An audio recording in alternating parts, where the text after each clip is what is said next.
Que la grâce et la paix du Seigneur soient votre partage en ce jour, bien-aimés du Seigneur. Vous êtes sur notre page, tous en marche pour la mission du missionnaire Guédé en Italie.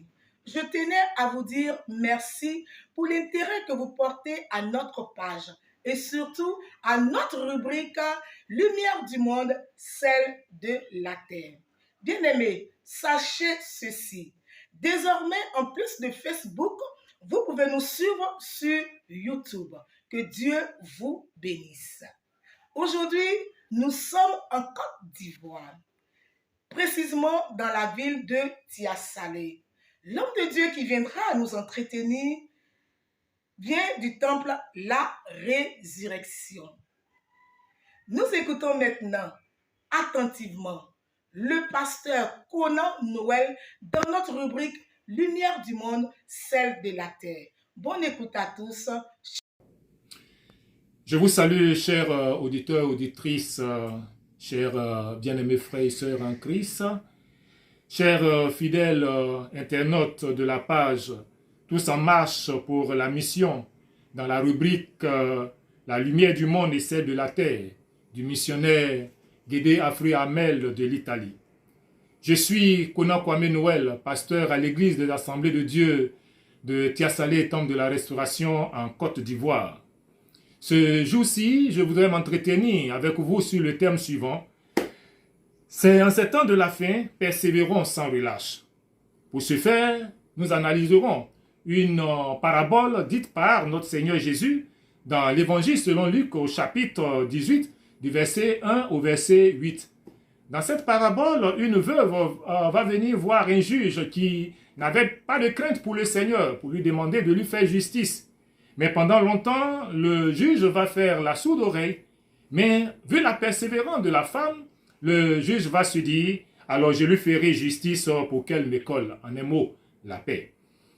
Alors notre Seigneur commence cette parabole en donnant déjà au verset 1 le but principal pour lequel il donne cette parabole, à savoir persévérer dans la prière et ne jamais se relâcher. Il va terminer son propos avec une interrogation très importante, à savoir, quand il reviendra, est-ce qu'il va trouver la foi sur la terre? Chers bien-aimés, nous voulons vraiment nous entretenir sur ce sujet. En ces temps de la fin, persévérons sans relâche. Alors pourquoi persévérer? Pourquoi devons-nous persévérer? Sachons-le, la persévérance est la preuve irréfutable de la foi en Jésus-Christ. On ne peut pas dire qu'on a foi en Jésus et quand il y a des situations, nous ne persévérons pas. Alors, nous sommes sans savoir que la foi est aussi la condition sine qua non pour une vie chrétienne victorieuse. Si nous voulons mener une chrétienté victorieuse, nous devons manifester la foi. Et cette foi se voit au travers de la persévérance quand une situation se présente. La foi est aussi le préalable et pour plaire à Dieu et avoir l'exaucement de nos sujets quand nous les adressons au Seigneur. Jacques le dit si bien, dans son chapitre 1, verset 6 et verset 7, il nous dit que celui qui doute est semblable au flot de la mer, qu'une telle personne ne s'imagine pas recevoir quelque chose de la part du Seigneur. Si nous voulons recevoir, nous devons non seulement un avenir radieux avec des récompenses célestes. Paul le dira en 2 Timothée, le chapitre 4, verset 8 et verset 9, que j'ai combattu le bon combat, j'ai achevé la course, j'ai gardé la foi. Désormais, la couronne de justice m'est réservée. Qui ne voudrait pas bénéficier de cette couronne de justice? Alors si nous voulons être récompensés dans le ciel de gloire, nous devons persévérer dans cette marche, persévérer dans la prière. La persévérance est aussi une recommandation divine et une condition sine qua non pour le salut. Oui, chers frères, la persévérance fait partie des recommandations de Dieu et c'est aussi une condition pour obtenir le salut. Nous voyons cela dans 1 Thessaloniciens, le chapitre 5, verset 17, où la recommandation nous demande de prier sans cesse.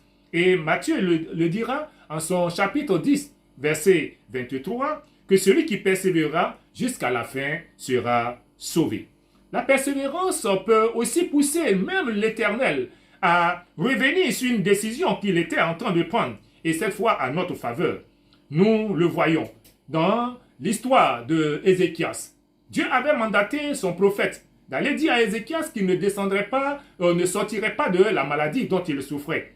Quand Ézéchias s'est mis devant le Seigneur, il a pleuré, il a persévéré, il a dit que Dieu lui a donné encore 15 bonnes années. Chers frères, chères sœurs, quelle que soit la situation que vous vivez, quel que soit ce que la médecine a dit, si vous persévérez dans la prière, sachez-le, Dieu peut revenir sur la décision, Dieu peut bouleverser la médecine et vous octroyer la guérison, vous communiquer la guérison.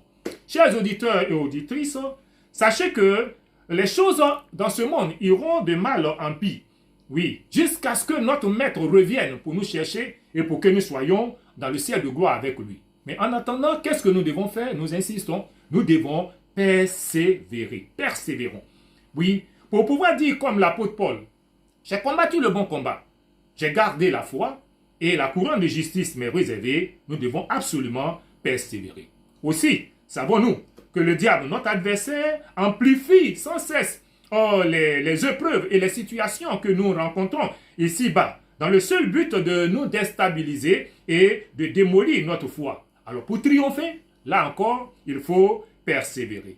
Nous allons prier avec vous en ce jour. Mais j'aimerais vous poser une question. À quel défi êtes-vous confronté aujourd'hui? Quelle est la situation qui vous trouble en ce jour?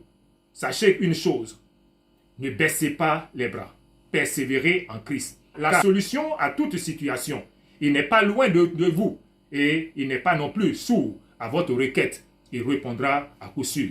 Persévérons, persévérons et persévérons. Prions le Seigneur. Notre Père et notre Dieu, quelle que soit la situation de l'internaute qui nous écoute en cette heure, quel que soit le défi devant lequel il est confronté, je prie que tu fortifies sa foi, que tu l'amènes à se lever, à persévérer, car nous savons que dans la persévérance avec foi, tu nous exauces.